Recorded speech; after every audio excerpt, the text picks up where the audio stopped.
升级版月夜逃脱速通攻略。出教堂后，最多只需分辨一个板子，就可以确定传送柜的位置。掌握好路线后，最快只需1分钟就可以结束。用来干推理分还是非常不错的。首先是教堂左侧通往小门的区域。该区域一共有6个有效柜子，出去后我们先推下右侧的板子，如果该板子可以通过的话，那另一侧的3个板子就全部无法通过，而这种情况下的传送柜只会刷在中场或者墓地里边。这时候我们就可以通过后边的另一个板子来确定柜子是中场柜还是墓地柜。如果这个板子可以通过，那柜子一定是在墓地最里边。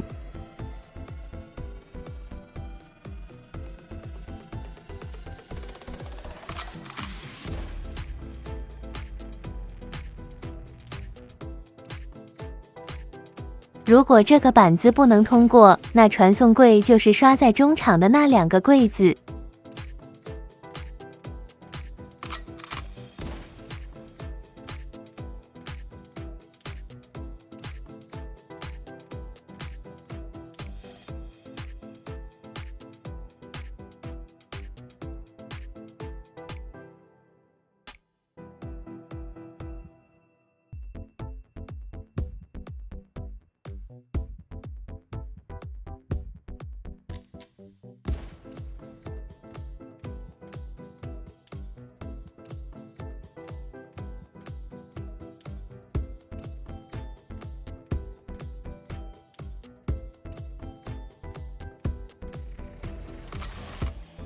然后是开头那个关键板被封的情况，如果这块板子被封的话，那传送柜就是1号柜、大门双柜或者墓地柜。这时候我们前往3板那里，有2块板子相连的位置，先推掉右边的板子看通不通，如果右侧板子通的话，那传送柜就是1号柜、右侧柜或者小概率的墓地柜其中一个。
如果3板位置的右侧板子不通的话，那旁边左侧板子就一定可以通过，除非以上板子被附身，那就需要再推一遍。然后这种情况下的传送柜是1号柜、左侧柜的其中一个，目前还没遇到是墓地柜的情况。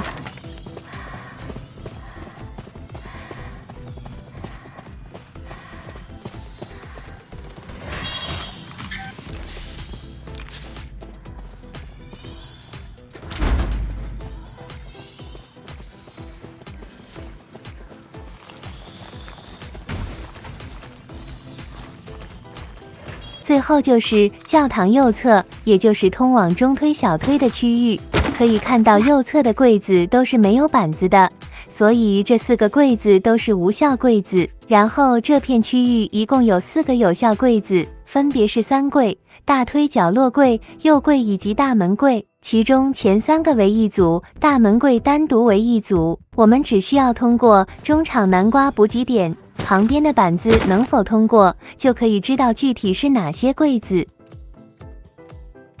首先从教堂出来之后，第1块板子和后边的板子是对应的，如果第1个板子通，那后边的板子就不通。如果第1个板子通的话，我们就可以直接直线去南瓜补给点板子。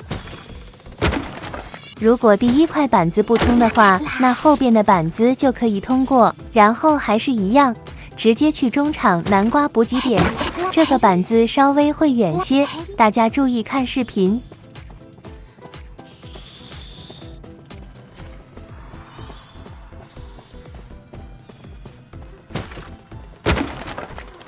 到了南瓜补给点后，我们就可以通过该板子来判断传送柜的位置了。首先，第一种情况是这款板子可以通过，那传送柜一定是3柜，大推柜、中推柜中的一个，我们只需要依次排查就好。当然，如果出现3个柜子都行不通的话，那其中一个传送柜有被调皮鬼附身过，这时候我们只需要再排查一遍即可。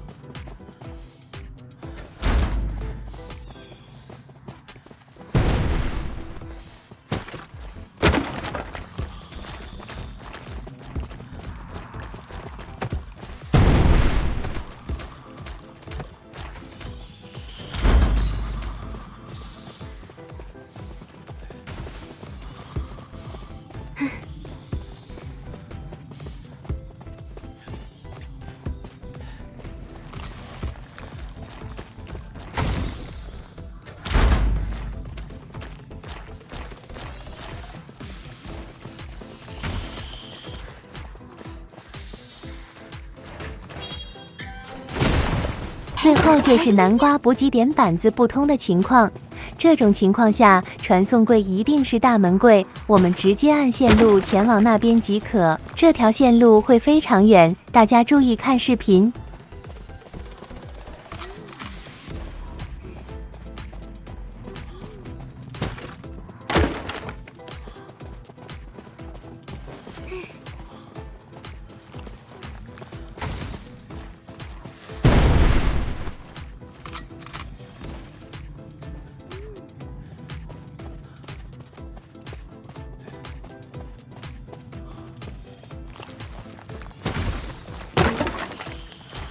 这里因为柜子是被调皮鬼附身了，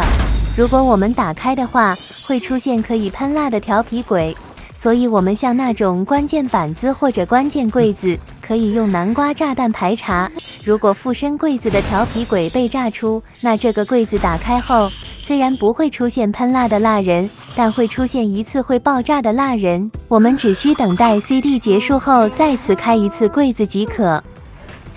最后就是大门3个板子都是可以通过的，如果不行就等一会再推一次。所以为了排除是否被附身，最好组团用南瓜炸弹排查，快叫上你的好友一起组团干推理分吧。